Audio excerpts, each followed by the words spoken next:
might be the road width. The high. That might be within, Nor has Annie could be told me. within the road layout too. Annie, Just to stay close to schedule, I'll call the meeting to order while we pass out the last few documents. And we're about a minute late, but we try to jump right on if we can. interesting. We're calling to order a planning board meeting of October 11th. The only item on the agenda is a public discussion, presentation by the Cape Cod Commission of the Davis Straits Planning Study, and if you'll give them a few minutes, they're setting up their presentation right now. So, another insight on connection to the projector. So I was a little dismayed because in the process of trying to bone up for this, I watched the FCTV presentation on one of the initial presentations, which was in March or whatever, but they cut it. But this is an extension. Turn your computer off and on, it should find it. That was background. If it doesn't, there's a couple of buttons I'll start pushing, it might work. You pick it off, inch off the table and drop it. Oh, don't worry, Paul. Okay. Oh, no, that's all right. So, do you want to turn the computer on first or the Okay, projector on? so it's not the final report. I would, This is different. yep, and just turn the computer off and on again, and it may find, it should, From what Brian gave me, I can, well, Yeah. we'll find out. My apologies, brand new computer, everything is beautiful, except that they didn't provide me with a cable connection. Uh-oh. So IT is going to get an email in the morning.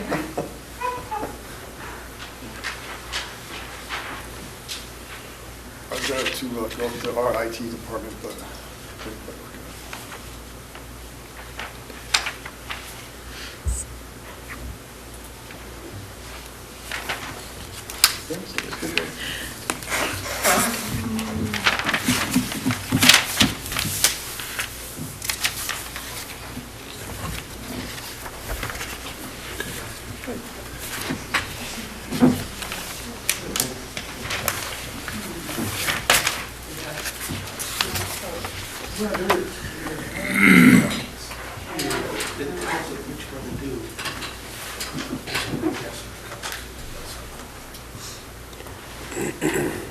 one of these. Yeah, but you might have to shift in that case.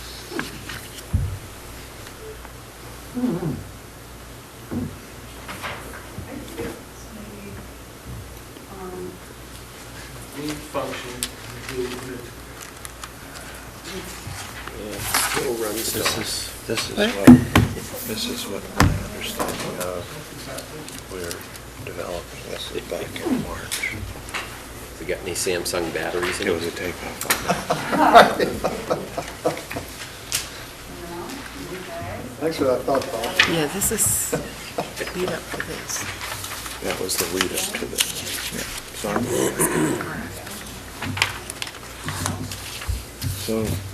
So this is the so I'm on first. board. Yeah, okay, so this is the first report. Yeah. But Try them all. from the standpoint of chronological order, Shut it off and turn it back on again. Is it the HDM they were icon? looking at That's a serial icon. A serial port icon. So you that have to have your software They on your were thing, looking it's not at a switching the wrong presentation, port. it's an late interactive. fall Yeah, well, being the because I final wanted to do, report but for they're what actually, they've so done. people just, yeah, why don't you just do that? It always is. Yeah.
received some correspondence with regard to that. Oh, you did too? Yeah. So she got it from two sources. Here it is. Yeah, so she got it from two sources. Yeah, so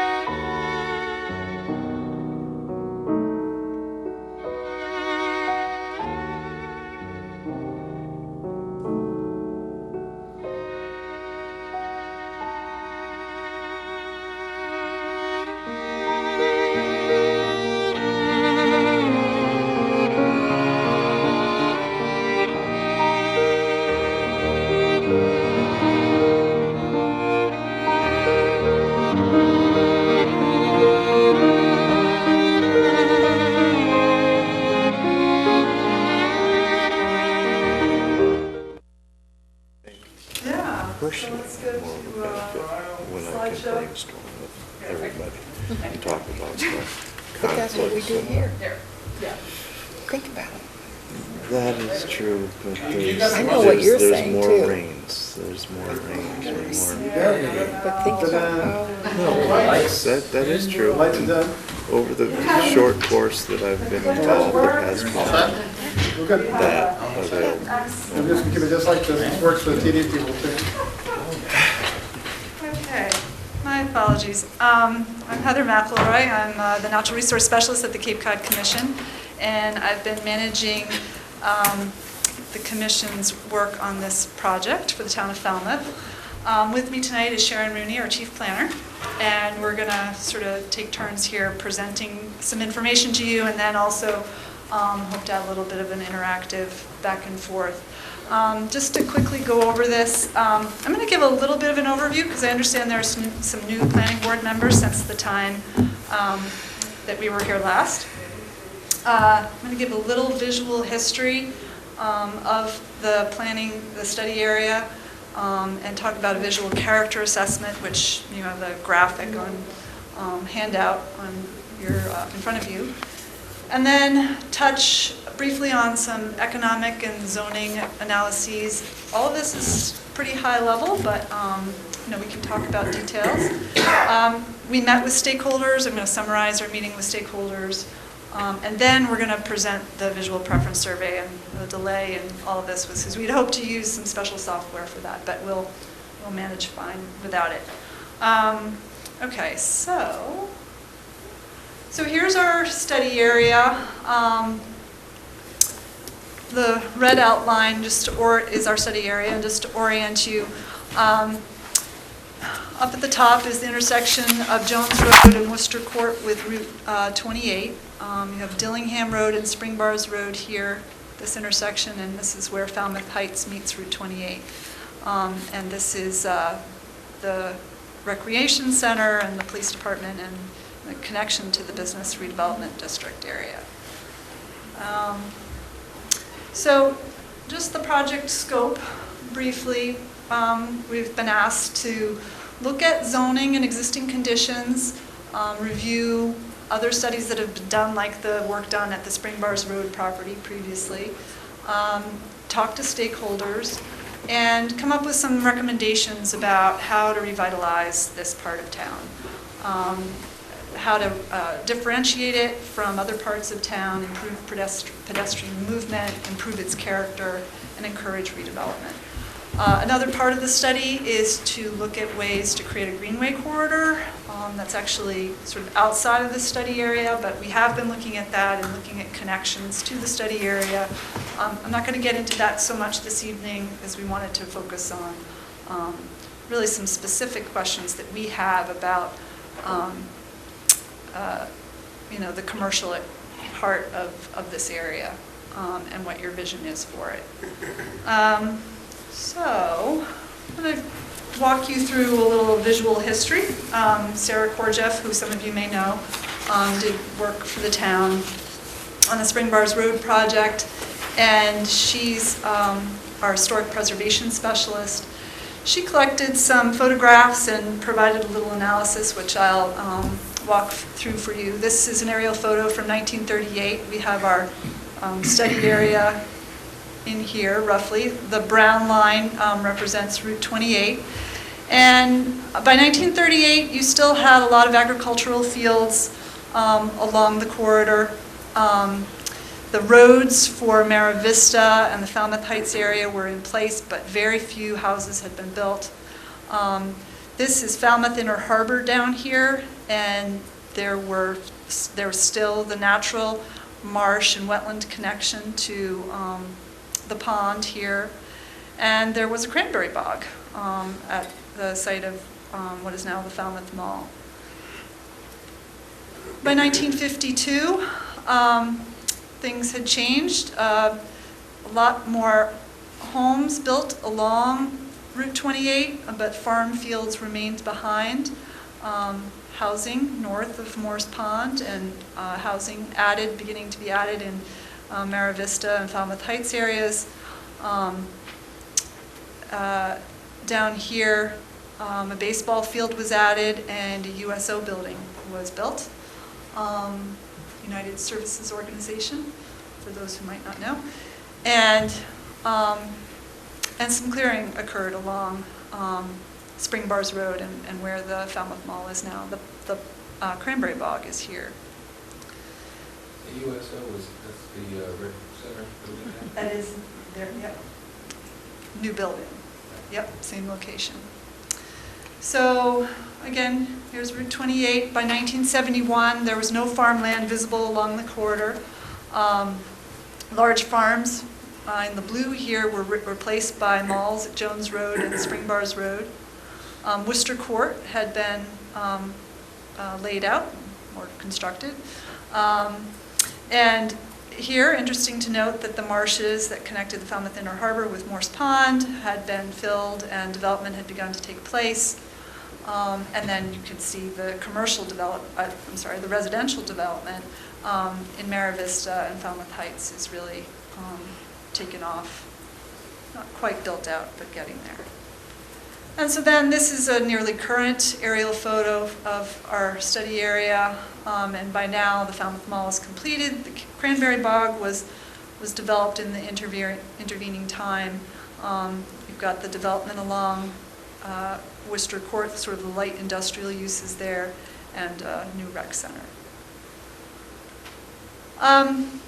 This is a graphic that we put together following sort of a walking tour that we made through the study area. You have the full version in front of you, and it probably makes sense for you just to spend more time with that as you like later on. But it just gives a sense of some of the character of the area, both the positive and the not so positive.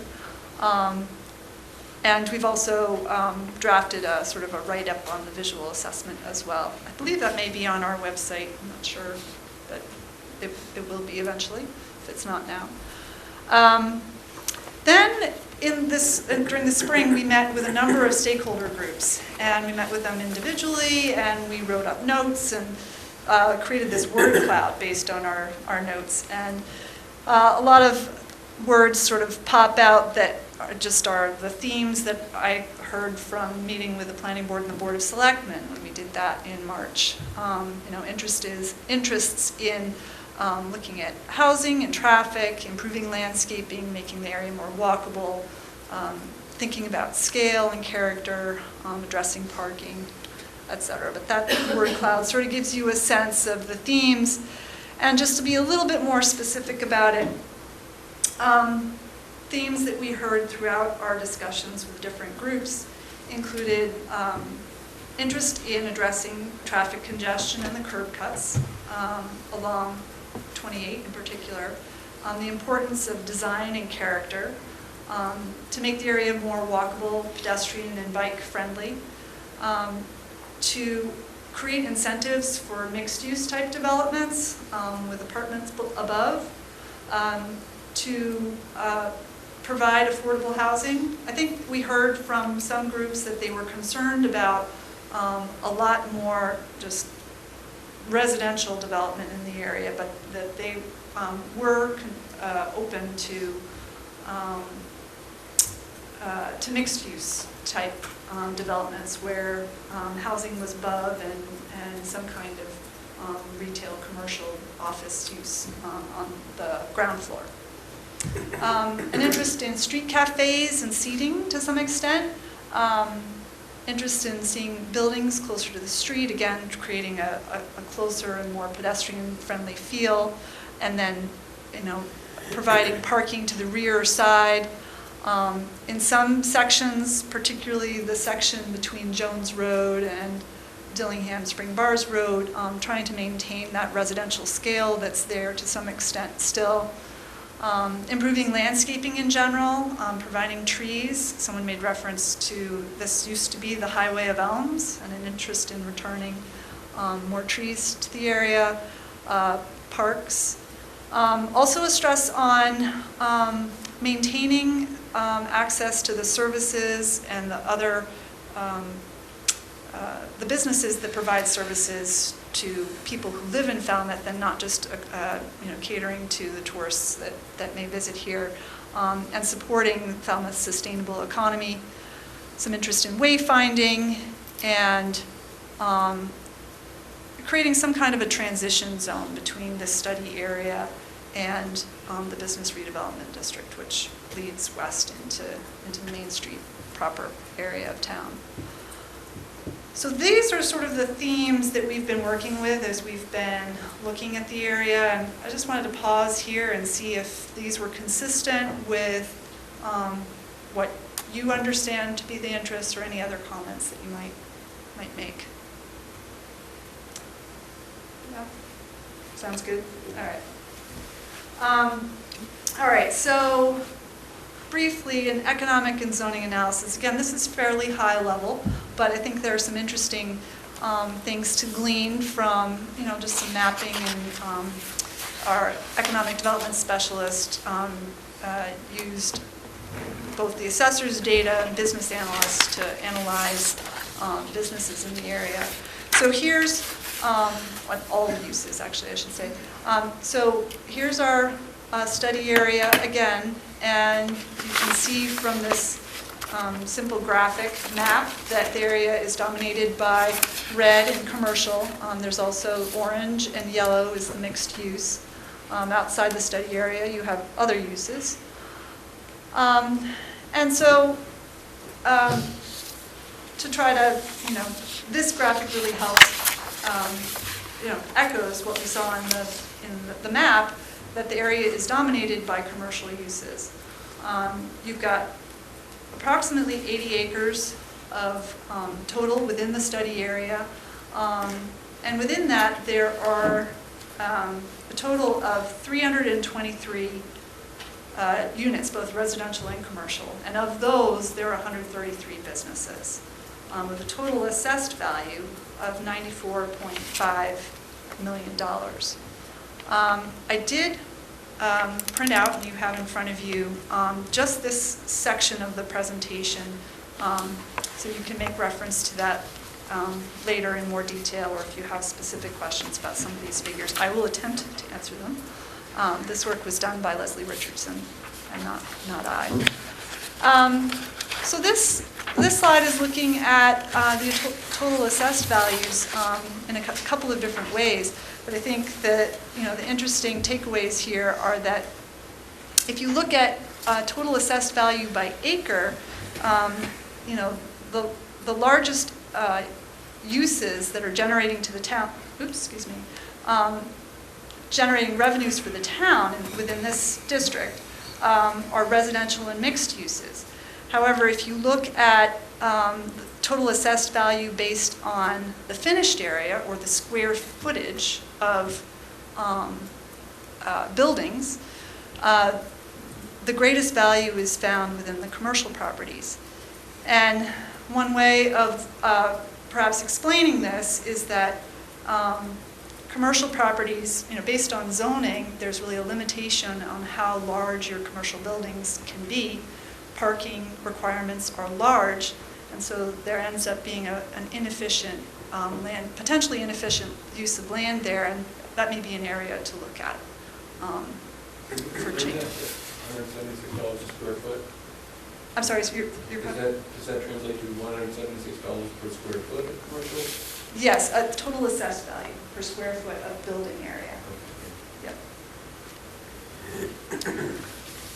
So this slide is getting at the unit density by type. So if we're just looking at units broken down by commercial, residential, and mixed use, this is really interesting.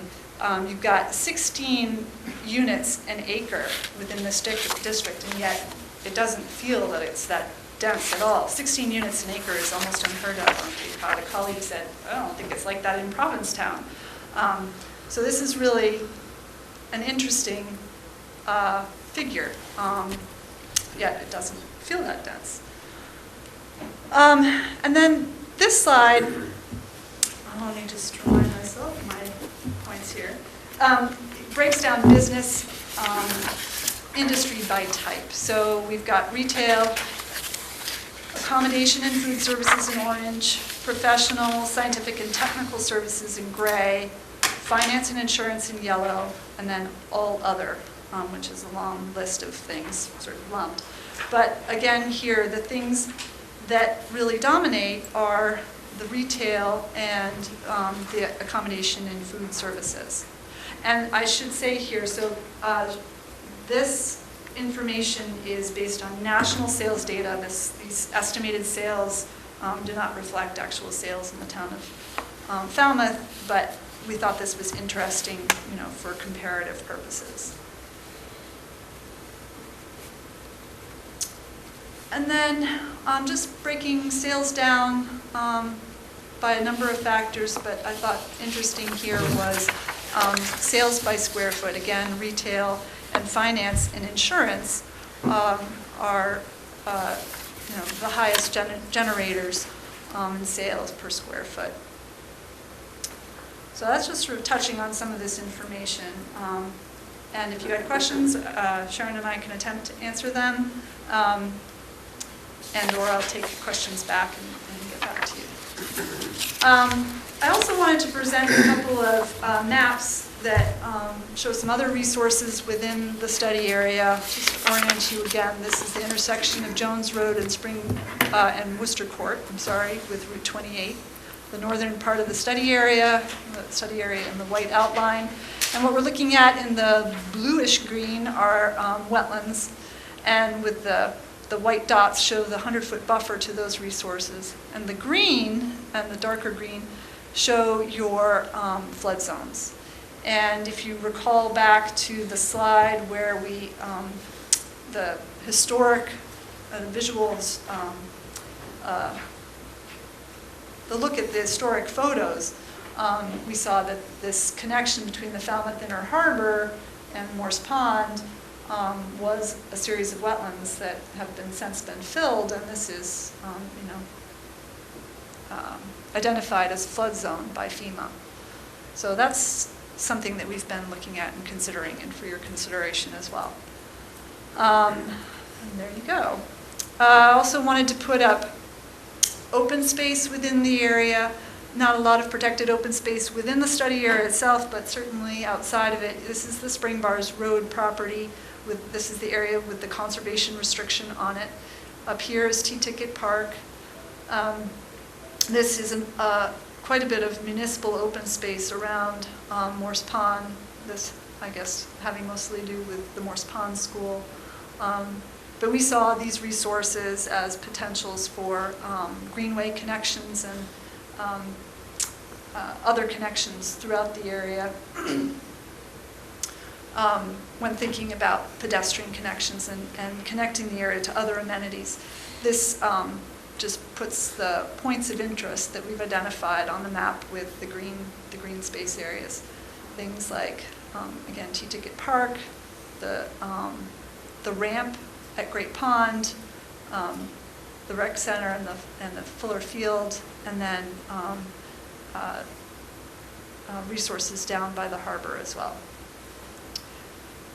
So now we're going to move to our visual preference survey. I'm going to have Sharon go through that with you and give a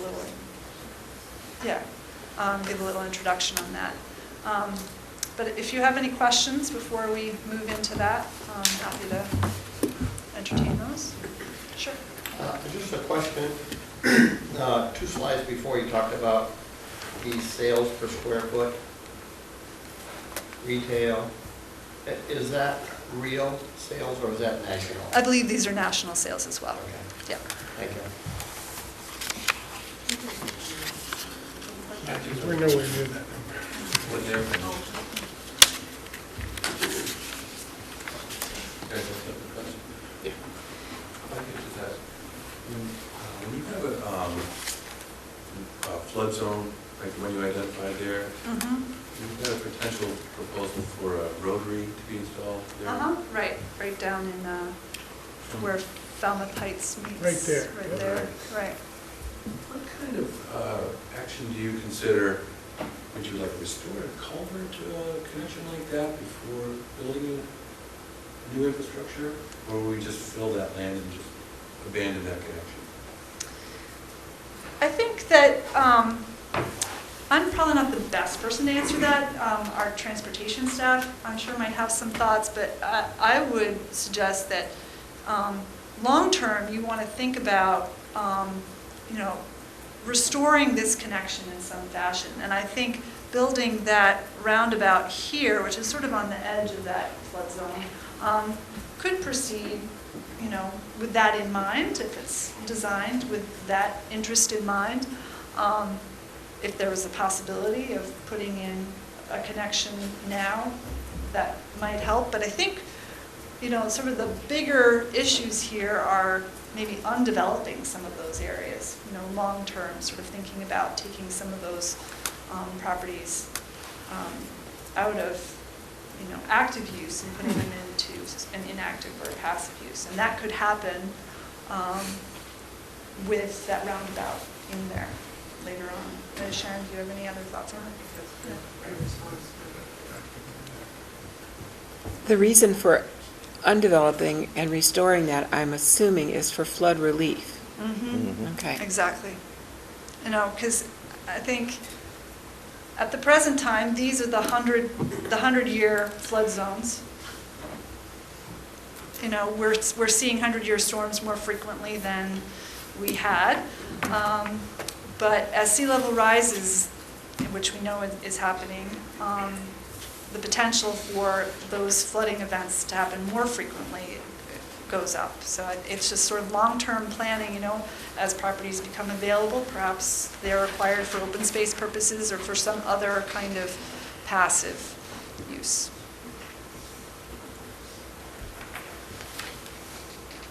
Yeah. Have you seen that done elsewhere on the Cape? Undevelopment for flood protection Yes. purposes?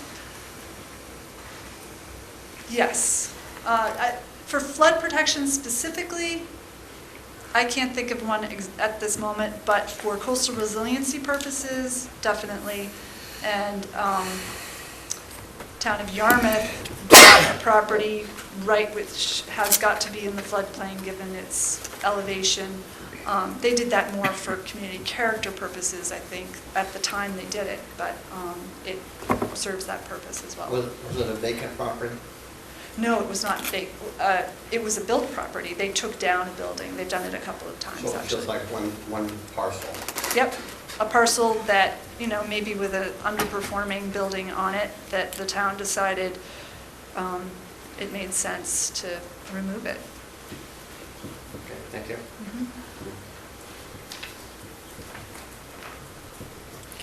So what you're saying here is for flood relief, for this type of planning, the town has to make long-sighted commitment, financial commitment to make this happen. Because it would be the town purchase of that property. Yeah, that would be an approach. Are there other approaches?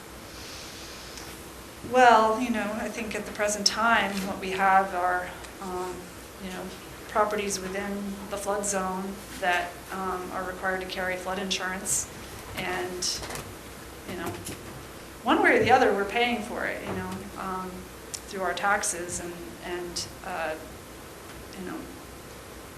it's not FEMA, but the entity that will pay out insurance claims in those flood zones.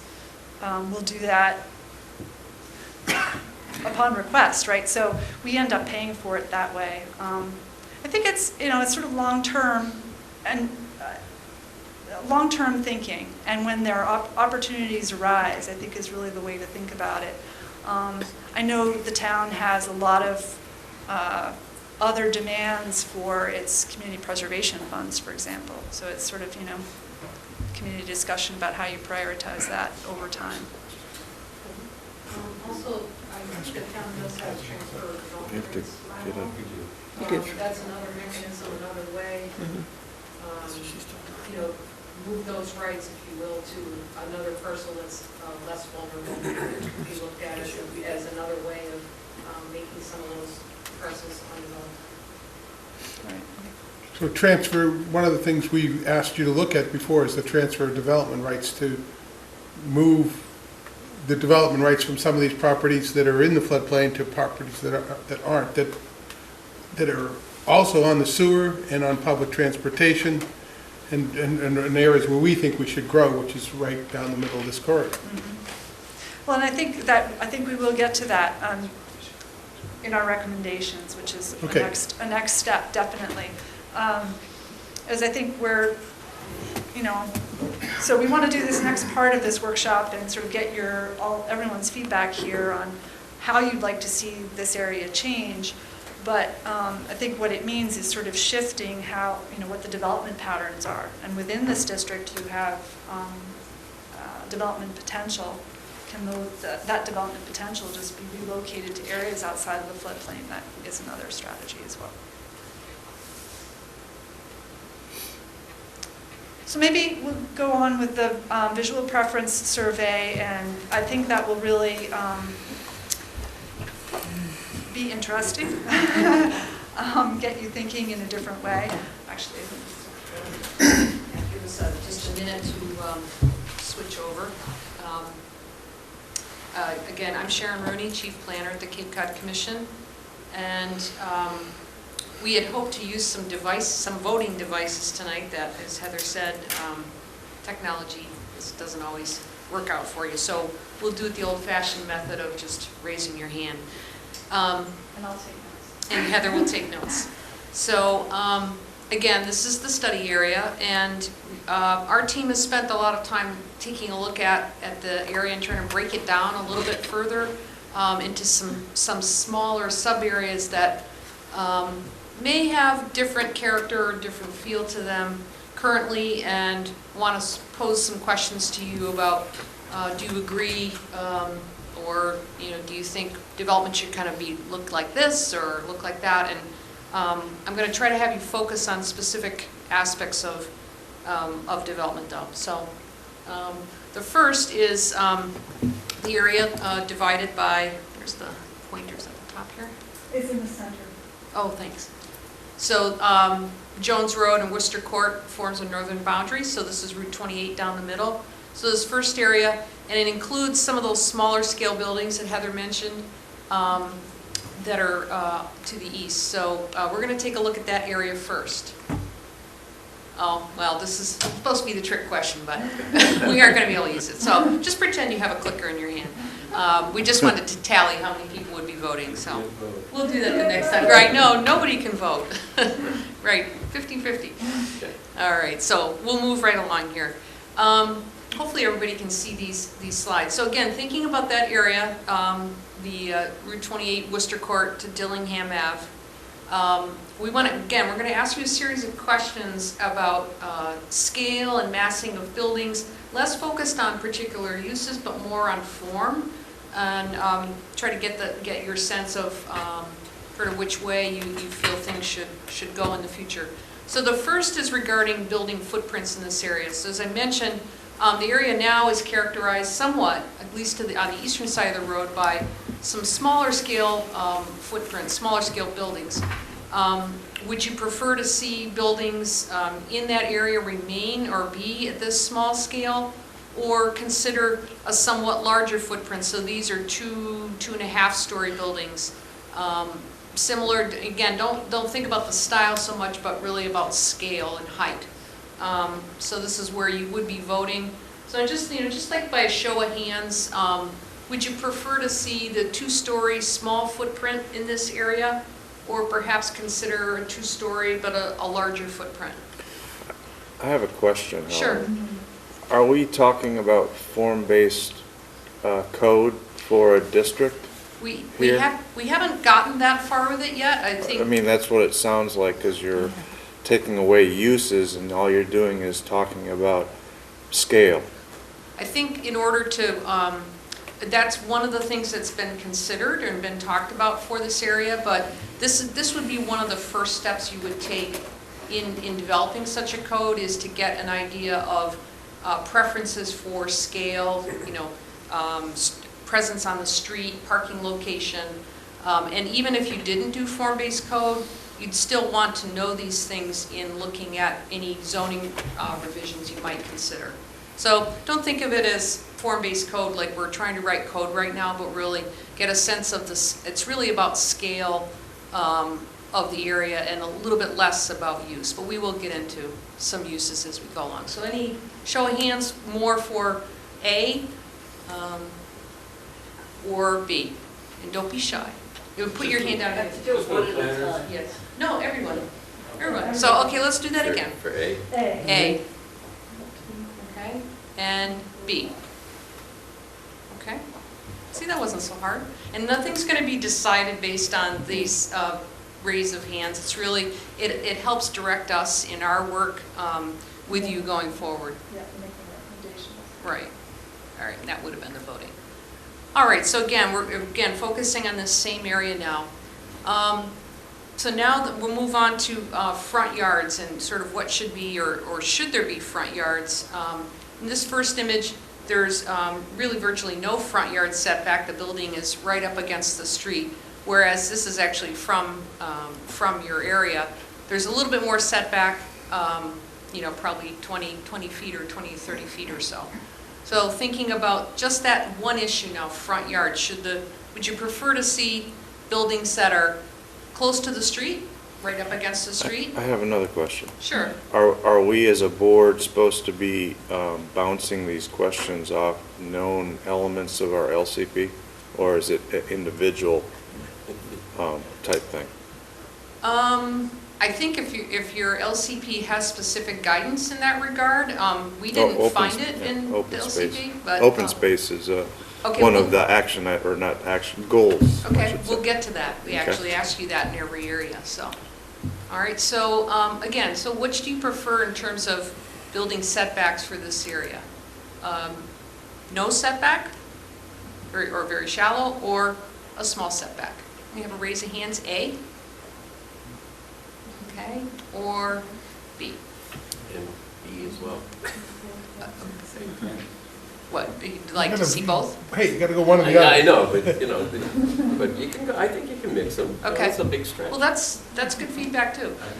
In some of these, we do ask you, like, would there be another option? But just to kind of be able to get through a number of slides, we kind of limited the choices. But like I said, this is just very preliminary. All right. Okay, so keeping on with that theme of the front yard. So think about this area, and what would you like to see in the front yard now? Would you prefer to see it more hardscape? I mean, obviously there's a little landscaping here, but it's really more of a hardscape kind of treatment along the street. Or would you prefer to see more of a landscaped or buffer treatment for development in that particular area? So, A, hardscape, The ones close to the street. okay, or B, landscape buffers. Okay, a little split on that. Sorry.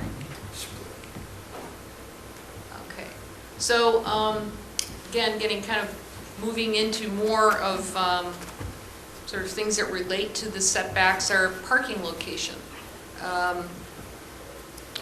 Would you prefer to see parking that's along the front? And I think there's a fair amount now that's along the front, but some that's to the side with a landscape buffer to screen it?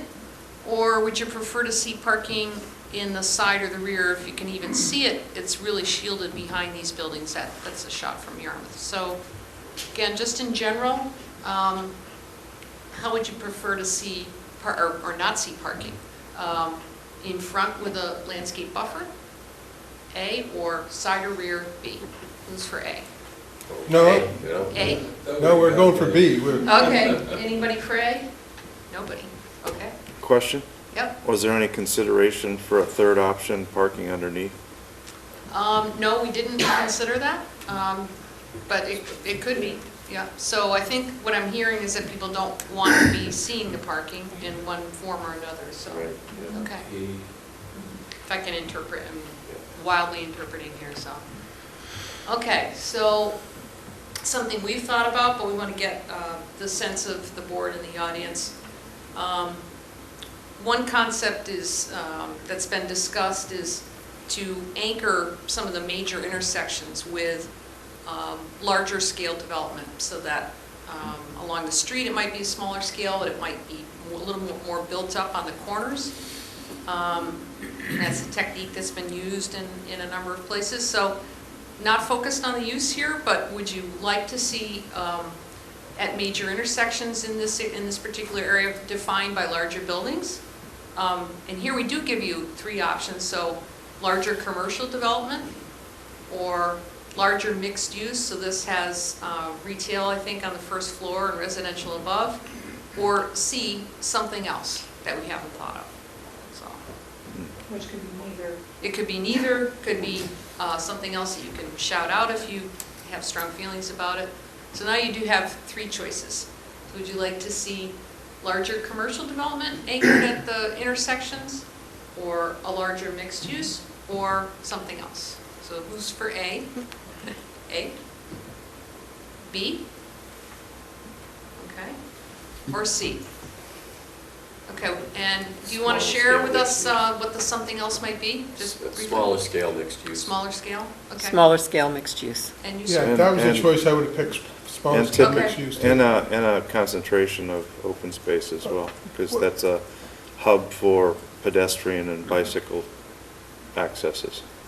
Your B choice there is built right out to the street, and it's Right. 3.5 stories, so it's like Yeah, it's, so the picture is a very dense, yeah.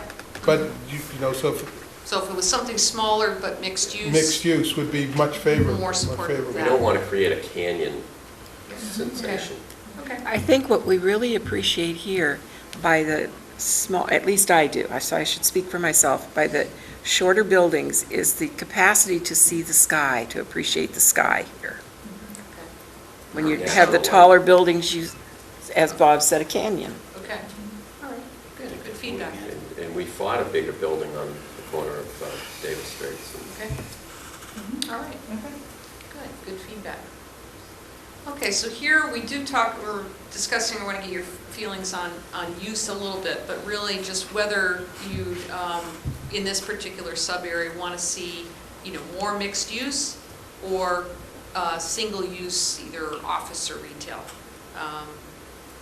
So that's just two choices there. So A is mixed use, or B is single use. A, sorry, okay, or B. Okay, not so much. All right, great. Okay, so you asked about open space, so we're getting to that now. And you're going to see this slide repeated for the other areas as well, with some minor variations. So we have also thought about open space, and there are many different ways of providing open space, either through a larger scale, like should there be parks, or should there be smaller spaces, pocket parks or other sort of smaller space, individual spaces, or should there be an effort in this area to acquire key parcels to, as we discussed briefly, undevelop, or to open up some views or for various purposes. We haven't defined them, we just want to get a sense from you all what direction you'd like to move in. And we're talking specifically the area that you defined The first area. in that yellow box? Yes. Mhm. We'll ask the same question for each Yeah. of the others. Yeah, so from Jones Road, Worcester Court, down to Dillingham Ave. So, anyone for A? Question? Yeah, I got a question. So we've got in that flood zone area, in that flood zone area that we discussed earlier, we've got a couple of places where if we were to take them out of service, like there's a big hotel that's been underperforming, is changing hands, and there's a couple of other minor businesses in that area that may come and go. There may be, a neighborhood scale area like that, but that's probably the only reason I would say to go to that. Okay, all right, great. All right, so we have three choices here. So in this first area, A, neighborhood scale. We'll go in the back. B, pocket parks. All right. Or C, acquire key parcels. And So it's I'd sort say of you're both. saying it could be Yeah, both. it's kind of Yeah. both. If the opportunity arises, so. Yeah. And it may be that we find that that's relevant throughout the entire planning area, so it would be good for us to know that. There's only one thing I wanted to mention. On our local comprehensive plan, we have decided that where we want to grow is where our public transportation and our sewer is, and this is smack dab right down the middle of that. So, I mean, that's part of the area we've identified where if we want to have greater density, this is where it needs to be. Right. That's why we're asking this question Right, too, so because it just- are those things in conflict? I mean, it'd be great to acquire and have a big park there, but it's also on the sewer and public transportation and Sure, all the other reasons. sure. Jim, can I follow up on it? And so going with Jim's comment, our roads are at capacity. They cannot really take any more, according to our engineers. So I think that's part of the idea of having the parks, because if we're gonna do mixed use, for example, and add housing, that adds cars. We don't have the capacity for that under the traffic consideration. So I think this is a very important consideration. Those were all looked at, in an isolation without considering traffic. But this, I think, the elements of the open space, might help out the congestion. Sure, that is one way of reducing future traffic, at least is and that's one thing supported by the regional policy plan is for future traffic purposes, you can take land out of development or preserve it for that. Also, mixed use tends to, if you have enough density, people will interact with the other uses there and won't necessarily reduce future traffic, but there'd be fewer, or be less than just straight commercial, let's say. So, okay, did we vote on this? I think it was a mix of strategies is what I was hearing. Okay. Yeah. All right, so we're going to move on. We've done quite a bit with that area, so we appreciate your input on that. Can you see okay over there, too? I feel like I'm blocking it, but, all right, so the next area is going to be that's from Dillingham down to Falmouth Heights, so where that transition occurs into the redevelopment district. So I'll ask you a series of questions about that area. Similar in terms of scale. So the first is about this building massing. Would you prefer in this area to see more two-story development, and that's actually a little bit more than two-story, or three-story development? So this is, again, it's mixed use, but we're focusing really just on scale right now, so the height and mass of buildings. So in this area, two-story or three-story? Two-story. Okay. Or three-story. What about, I mean, so this is close to the street. You define this area as the area is really close to the street, not areas set back from it. It's just this little box we're talking about. It's just that little Right. sub-area, it's on your Right, map yeah, there. I'm So saying, that so it little is, sub-area. the building's right up close to the street. Well, the next question we'll ask about setback. So this area is, go back to this. So it's just this small. Oh, so it does include all the way to Yep. Worcester Court there? Yes, it does. Well, halfway. The back side of Worcester Court, yeah? Yeah, Okay, halfway, yeah. all right. Yep. So is it appropriate in this particular area to, again, two-story, and we're not, this question isn't focused so much on the proximity to the street as just overall I know, building but those mass. buildings make it look like it's three-story right close to the street, and that's the that's why I think it's complicated. Yeah, unfortunately, I'll share with you, it's really hard to find images that address both of those Right, questions right. at the same time. So I know it's But we difficult. should take into consideration, we've already talked about the street frontage, the setbacks, and the scale on the street, so this is But that's for the. That's in another that's different for area. district. Area. Okay. Different district. So now we're focused on the area just to the south. So just focused on massing, and we'll get to the setback question in a second. So would you prefer to see 2-story or 3-story development in this particular area? A for 2-story, So I'm not changed my. okay, or 3-story? Okay, so we split. Was there a question? Do you have a no? Okay. All right, so now, good segue, front yards. So, similar to the previous image, this image, shows buildings very close to the street. This one, I mean, I know these are tall buildings, has a small setback. So again, try to think a little bit less about the building, more about just how do you want the street, the area between the street and the building to be treated. Should it be more of, should there be very little setback, buildings right up to the street, or should they be set back a little bit from the roadway? So who's for A? None? Okay. Or B? Okay. Great. And parking in this, oh, did you have a question? Well, depends. The question before that, Mhm. depending how you vote on that, we're going to vote differently on this one too. So they're kind of linked. They are linked, that's true. And how about parking in this particular area? Is there more of a preference for parking in the front with a buffer, or parking to the side and rear? A? Okay, I guess I know how everybody feels, or B. Good, it's pretty much unanimous. All right, great. Okay, so you're gonna obviously starting to see some of the same slides here. So again, that question about major intersections, is there any appetite for having larger scale commercial development being located at these intersections, either in the form of a single use and commercial, or a larger mixed use, or something else? So who's for A?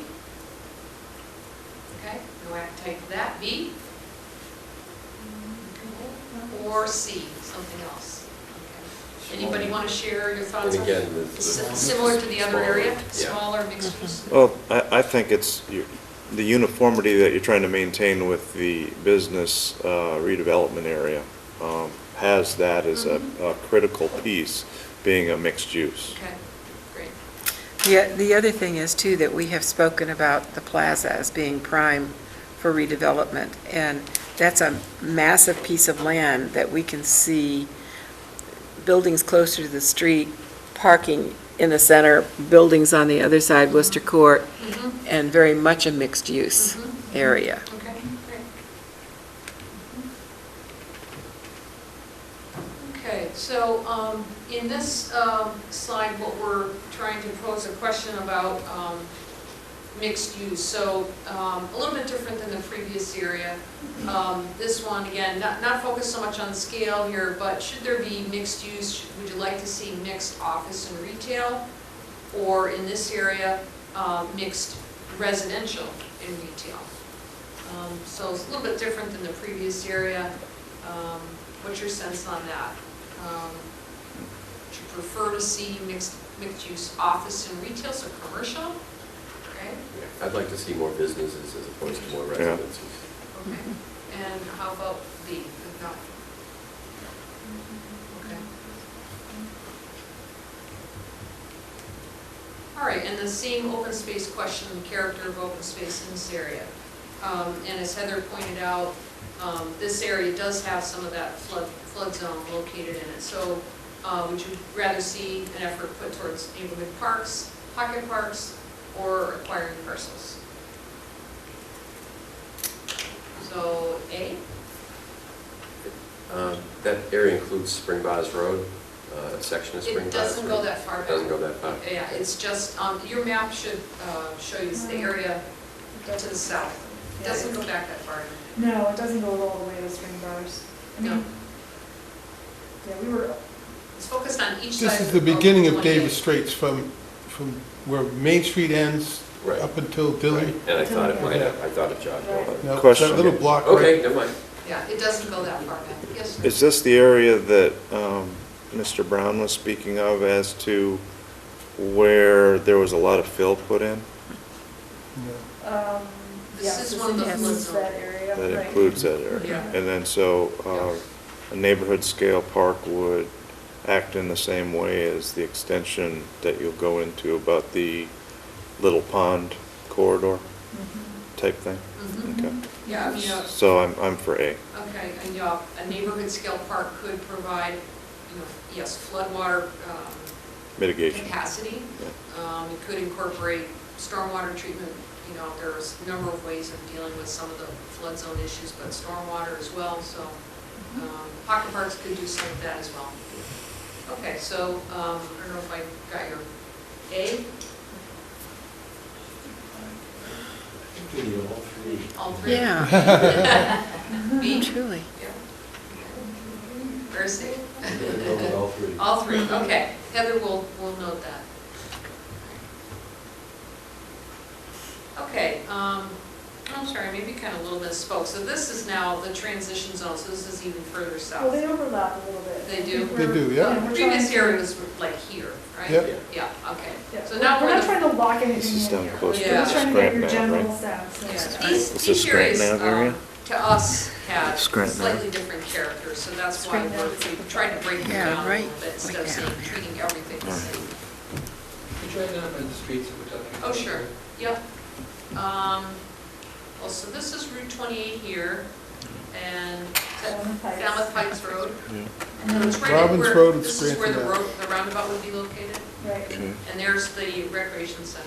in the very bottom of the photo, the very bottom corner, yeah, there is was right now.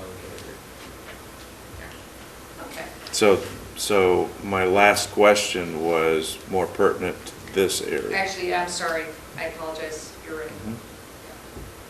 But it sounded like, so let's address that, and then, sounds like some of these, the open space issues might be similar throughout.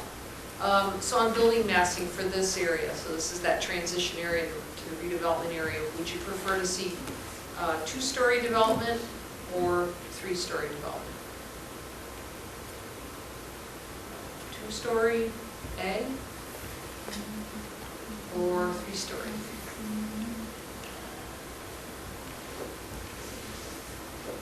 And building setbacks in this area, in this transition area, so very little setback or a small setback?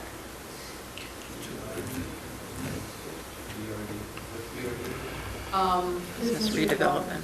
Oh, So no setbacks? Sharon, Small setbacks? Yeah. I was going to ask, what does BRD mean? A Business redevelopment. district. So there's zoning that was adopted, a revised zoning for that area just to the south and the west. So no Long setback? vision, long vision. I guess, I gotta tell you, I guess I hate to say it, but I didn't realize the business development, redevelopment district didn't go to Falmouth Heights Road. Where exactly does it end? It does, it ends does, right at that's Falmouth Heights right Road. there. Oh. It okay. goes right to, where at the end of Main Street and Falmouth Heights Road, right where the Rotary's going to So be. that's what I thought then, so. That's where it goes. Exactly. My So we're apologies. No. transitioning from Falmouth Heights to business redevelopment, really, we're already there. You can see the redevelopment in it, I mean, well, Right. I can see it. Okay, thank you, I understand. Well, I think, okay, so I apologize for the confusion on the terminology. I think maybe the thing to focus on here is, we've heard some feedback so far that this area that we've identified should be sort of a transition zone between the business redevelopment district and this new area. So, does this area want some rezoning of some kind in order to achieve your vision? I think maybe that's the way to think about this. Yeah. Mm. Okay, so we'll move back to, so we're on front yard setback here. So would you prefer to see buildings right up to the street, no setback, or a small front yard setback? Okay. or B?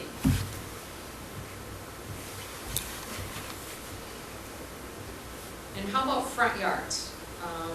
Do you prefer to see them treated more as a hardscape treatment, so pavement with maybe some green space, or more of a buffered landscape treatment?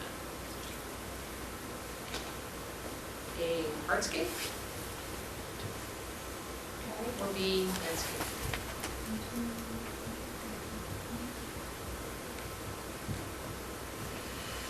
And parking.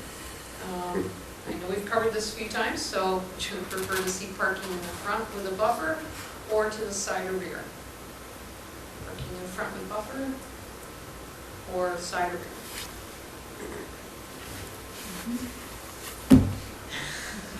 And I think I know the answer to this question, but let's ask anyway.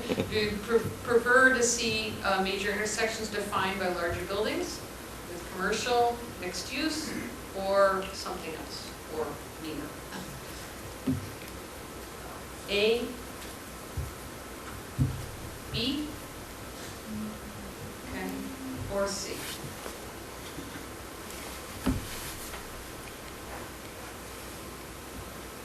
And in this area, should uses be mixed use, so a combination of retail or office and residential, or just single use, single purpose buildings? Mixed use? Okay. Or single use? And then how about open space scale? Again, neighborhood parks, pocket parks, or acquire parcels? A? Ask me one more question. Uh-huh. Before we go on. Sure.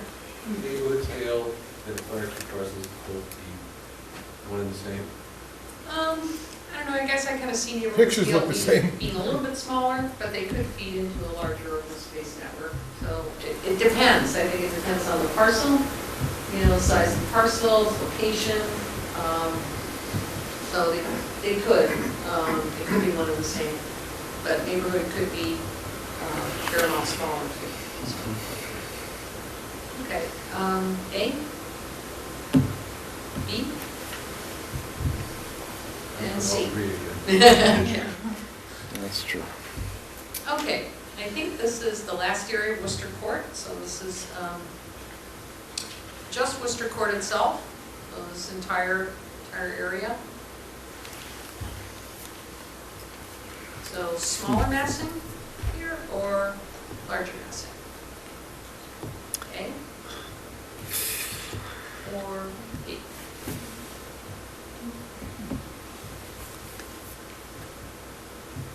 Front yard setbacks, no setbacks or small setbacks? None or small? Pretty consistent throughout. And how about the front yard treatments? Do you prefer to see a hardscape treatment in front or more of a landscape treatment? A, hardscape? Or B? Yeah. Tough call, Tough call, wanna because share? we're gonna run out of space, and I think I don't think we want to continue Main Street right up to the street. I think we need a break before we go down to T-Ticket. Because we hardscape everything all the way down there. Right. We're not gonna be out. But then we're limited on space if we're gonna have double development, and right now the plaza is very wasteful. So if we want to develop something larger on Worcester Court, it's going to be tough to finish landscape. I think Main Street's more important for that. Yeah, these are actually photos of some rain garden treatments. So it's actually fairly dense development behind. It's like a little courtyard with rain gardens in there, so. But we're also trying to make it walkable and bikeable. And right now, along a lot of those sections, you drive from one business to the other. Right. Because sidewalks aren't adequate. Being able to cross the road is taking life in your hands. And just an experience I had at this mall in Wareham, where it was all this space, and you had to drive from one store to the other, which was ridiculous. And I think the great thing about Falmouth, you drive down there, you see people walk, they abandon their cars behind the buildings, or they park it on Main Street, and they walk. You see people walking in throngs along Main Street, and that to me is what shows what a vibrant community and business section should be like. I ask people about window shopping, and growing up next to Boston, that was something people used to do. We used to window shop, and people do on Main Street, and nobody does that on the other sections of the stretch of property that we're talking about. I would piggyback on that. I think the reward or the benefit of future recommendations that the Cape Cod Commission might have is all going to be driven by accessibility, not only from a vehicular traffic point, but also pedestrian and bicyclists. Sure. And this area in particular is where we talked about in previous meetings and different studies, was the linkage to the beach. That we talked about a green pathway, Worcester Court, which on the southern section is absolutely beautiful and green and a walkway, and trying to push that up into here so you would walk all the way from, Stop and Shop with a beltway going down, with, pedestrian ways and walking. So we had heard that before, and these pictures make it hard because it just shows one vision, That's where I'm having trouble, it's just showing one vision, because we don't really want just a flat wall of two-story buildings. What we've talked about is more of an aesthetic approach to it, that one building may be set back, slightly different scale, and you'd have greenery in front of there, where another building might be right against the hardscape of sidewalk. And so, okay, in the front green area, you'd have a pocket park, perhaps. Yeah. But the whole area being pedestrian friendly. Right. And the sidewalk would meander in along close to the building, but there'd be that buffer of green in front of it as well. So So, I'd like to give park incentive discounts to. Yeah. yeah. Well, legitimately, when you come into the town and you've got greenery right, a foot of greenery right against the road, right against the sidewalk, it's terrible. Nobody ever takes care of it. It collects trash. It's terrible. I'd rather see a brick hardscape right there. But maybe I'd really like to see some greenery after that brick hardscape, too. So you're saying mix up the mixed use. Mixed up use. Okay, so on to parking for Worcester Court. So here's a couple of photographs showing a couple different treatments. One is for on-street parking, and the other is off-street parking. You can see these buildings here. This is actually a parking lot that's behind a cluster of buildings in Orleans. So what's your preference for this particular area for parking? This is the only area where we recommended, or not necessarily recommended, but posed the question of on-street parking, because Route 28, at least as the rules currently stand, well, we're not going to see it out on Route 28. So any appetite for on-street parking in the Worcester Court area? A? A little bit? Or B? Parking in the rear still? Okay. And how about commercial development? Should there be any commercial or larger commercial at the intersections, either in single, commercial, mixed use, or C, something else? Larger commercial A? Anybody? B? We need one for A, just in case. Okay, just there's one vote. Those will have a vote for it. Okay, B, larger mixed use, only a couple votes there, or something else. And anybody want to share what they think about something else? Is it the two-story mixed use again, or? Small scale mixed use, said it before. Okay, okay. All right, and here again in Worcester Court, what's your preference? Would you prefer to see future development in this area be mixed use, like all mixed use or predominantly? Or would you like to see some multifamily in this area as kind of a transition to the more residential uses to the east and to the Spring Bars Road property? So A, mixed use, or B, multifamily? good idea for some multifamily housing there. Yeah. That's one area we would use it. Yeah, that's one area where it would be appropriate. Okay, and then I think this might be one of the final questions. How about open space? Should there be an effort towards neighborhood scale, pocket parks, or parcels? Anybody for A? B? Okay, C? Not really. Okay, that is the only time that there was a real differentiation between the types of open space. All right. We don't want to waste it. Okay, well, thank you for your attention. I know that was, took quite a while, but helps us understand a little bit in more detail what your vision is for the area. Discussion, are there questions or comments? Go ahead. Add that, you know, this is a little bit challenging, as Sharon mentioned earlier. You know, we had to select a specific photograph to illustrate a concept, and it's maybe, you know, forcing you to make decisions that, you know, neither one you're really very happy about, just based on the photographs. So we understand that. We've also really heard the comments. So there are a lot of things that you've said we're getting this evening. We're getting it. I think we're going to be able to integrate a lot of different things in our recommendations. So next steps, is there a slide or just discussion of that? So yeah. You want to come back up? Because I think they said that you wanted to Oh, right. mic. Right. I'll turn it back over to Heather.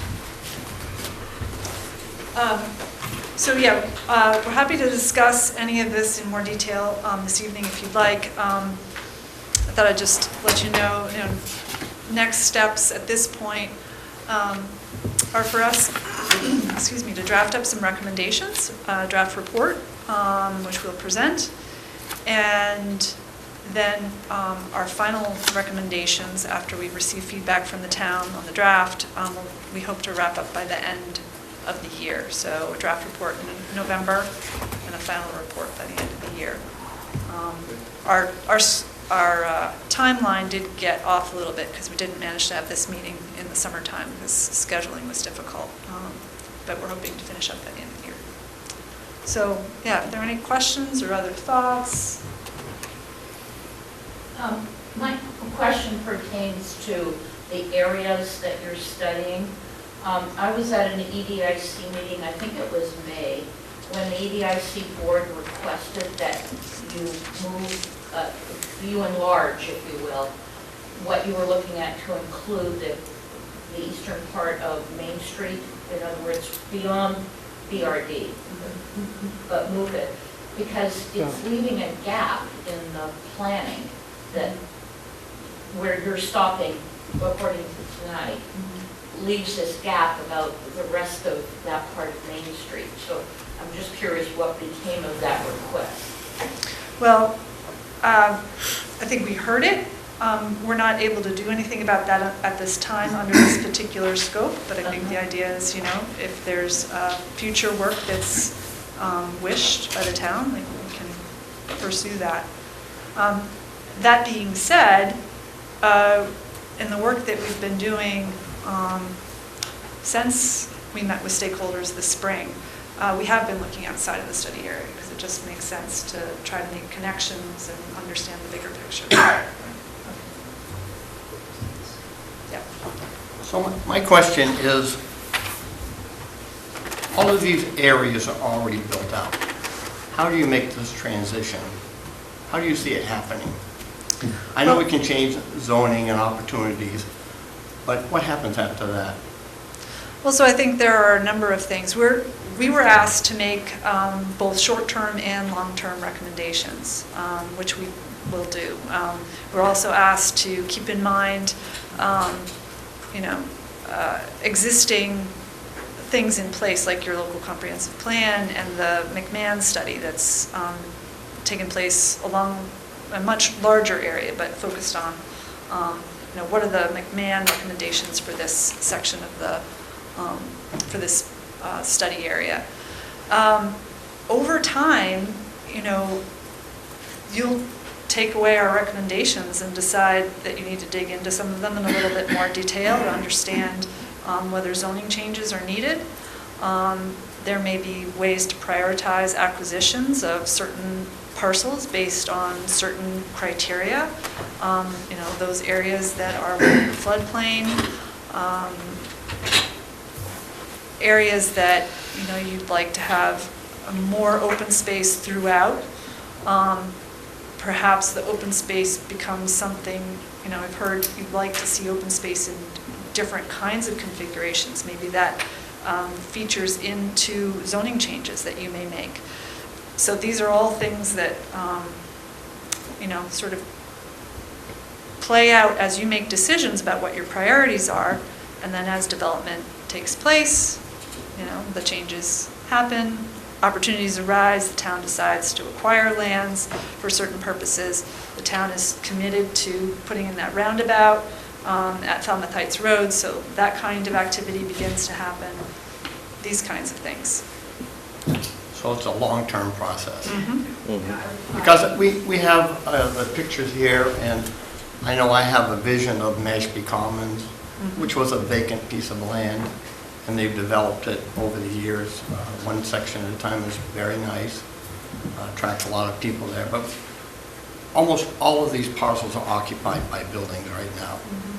So you can't just, you can give people opportunities to change them, but that doesn't mean that the people who own them now want to do that, or can do that. Absolutely true, yeah, it is a long-term So process. this is a long-term vision. It is, and I'm just going to chime in one, because I see a couple of other hands here, just one thing. When I started in planning, I naively thought that people built things for the eons, and I've come to see that they really don't. They build them for a mortgage term, and then buildings come down. So, even though things look like they're very solid and established at this time, things change and opportunities arise. So. Well, one slide was 1971, that was 45 years ago. Yeah. So it took 45 years to create, it may take 45 years to reprogram. Zoning and land use is just like a computer program.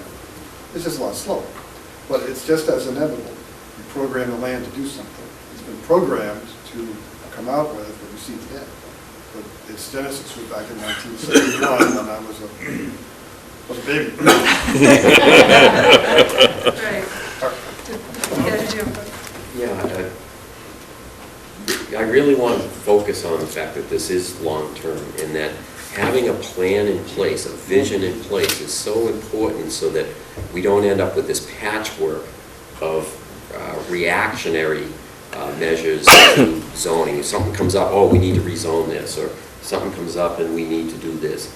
I want to have a long-range plan so that when something comes up, we can say, oh, here we go.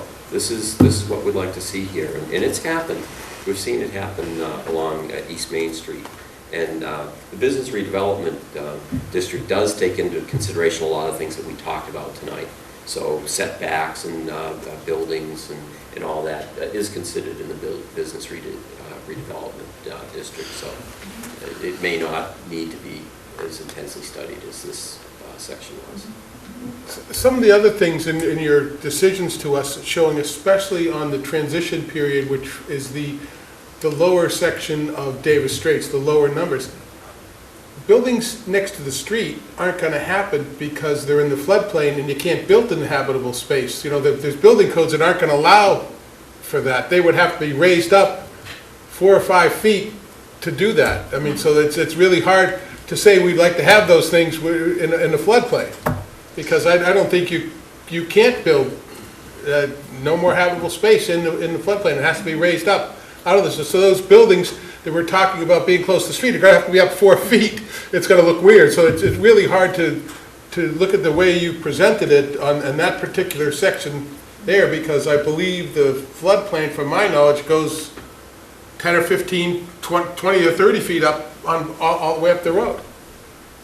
So the setbacks will be, I thought... There is a section, right, there is a section where the floodplain definitely affects. The floodplain controls the setback, though. We're not going to be building in the floodplain. Is that correct? Yeah. I don't know that it Well, we could affects build the up, but it has to be setback. raised. My understanding is you can't build habitable space in the floodplain, that it has to be elevated outside the floodplain. So some of those questions really didn't work on that section of the street, because my knowledge of it is 20, 30, 40 feet back before you get out of the floodplain. Well, that would be a consideration in their recommendations. Well, we were voting for things I think that can't Well, happen, though. I mean, Well, that's pretty in much part, what in you're part saying. of those areas, I think they could. well, as you move up the street further, Yeah. right. But in particular, the low section of town, right where there's Falmouth Heights Road, Davis Straits, and Main Street come together, that's probably 8 feet in a 13-foot zone.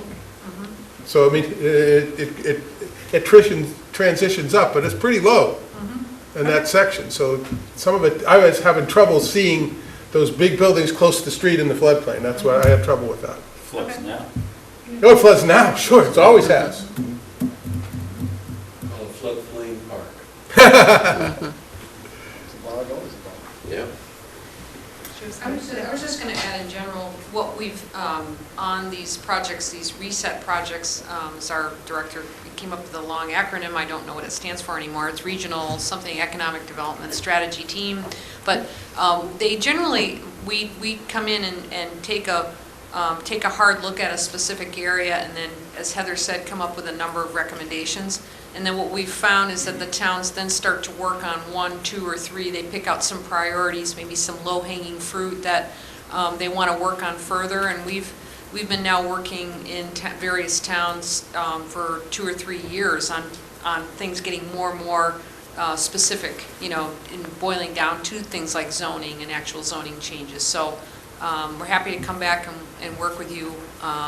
And we will have some very high-level conceptual plans for the area that then you can take and consider further, that, you know, you might want to tweak them a little bit, and then maybe you want to focus in on a specific subset that is really of interest and maybe ripe for some change, so. Yeah. 2 comments and 1 question. The first comment is one of the slides, it was a collage of words that you gathered from stakeholders. I think many of the words are captured in our LCP, so I think the community is voicing their opinion fairly accurately. The second is I was glad to hear because I'm a new member, glad to hear the meshing with the McMahon Associates traffic, because that's going to, I mean, you can build it, but if you don't have access, they're not going to come. And so the point being is one of the driving necessities has to be how we're going to make that corridor more accessible from a standpoint of the vehicular, pedestrian, and cyclist. And so my question is, are we going to get any sort of presentation on the green corridor from the north part of the Little Pond tonight, or is that in a future? That was not part of our plan for this evening. Okay. I'm happy to talk about what we've looked at in that area if you're interested. I don't know we if weren't- it's the board's discretion. If it's Yeah. not on the agenda, I don't want to. We wanted to make sure that we, you know, could dig into the issues that we've talked about in depth and not try to cram too much stuff in. But we have been looking at that area and looking at opportunities for making connections, you know, between T-Ticket Park and I guess the other presentation has the map, but and Spring Bars Road, so that whole stretch, and then also making connections between the residential communities to the east and the south through this area, our study area, and also looking at roadway cross-sections, looking at the McMahon recommendations for, you know, sidewalks, multi-use paths. Right. And I was at the joint meeting of the Planning Board and Select Board where it seemed that people were less interested in multi-use paths through this area, but wanted to make sure that bikes and pedestrians were accommodated. So we're looking at cross-sections to help try to think through those access issues, as well as thinking about, maybe there are new roads that go through this area that, break down some of the larger land areas, and bring it down to a more walkable scale. And how do you treat those road layouts in a way that is friendly? So tie all of that in with the floodplain issues and the green space issues, and trying to make things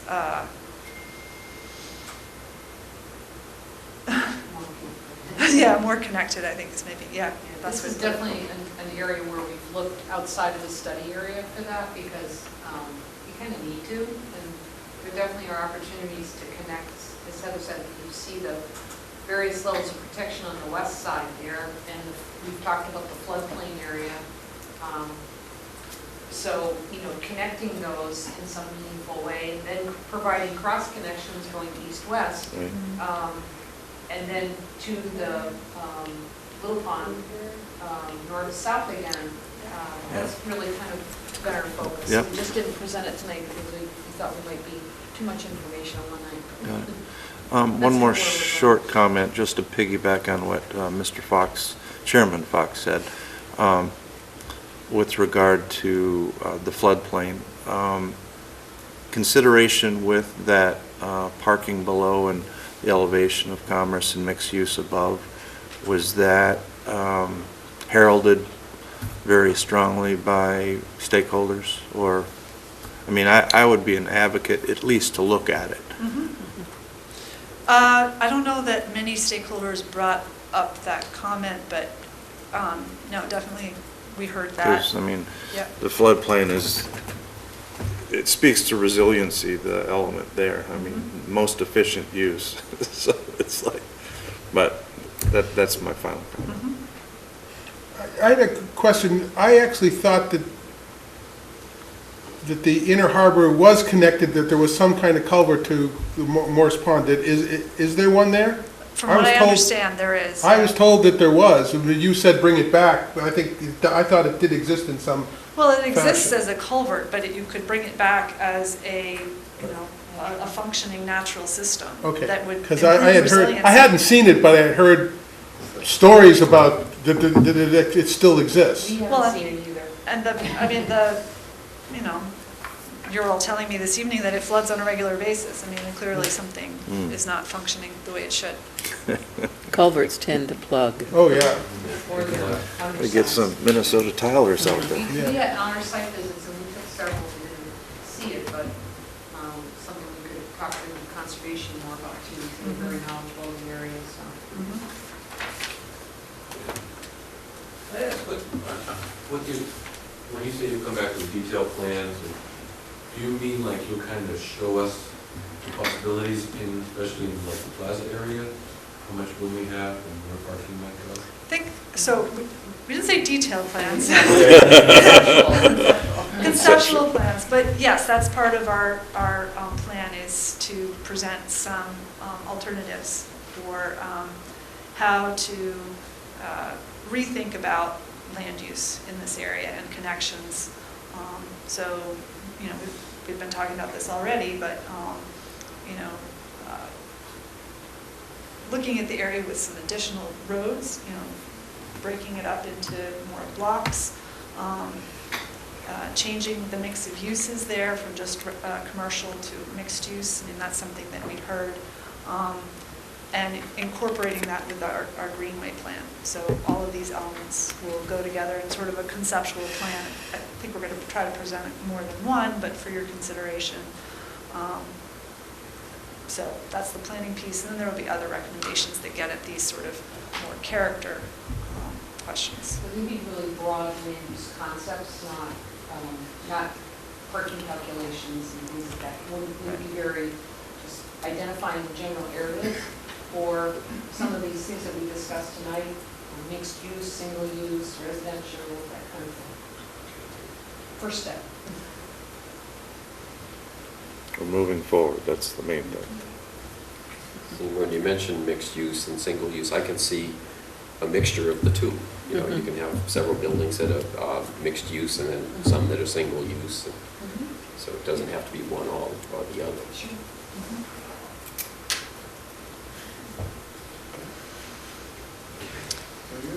All right, anything else? Thank you very much. Yeah. All right, thank you. Thanks for your time and attention.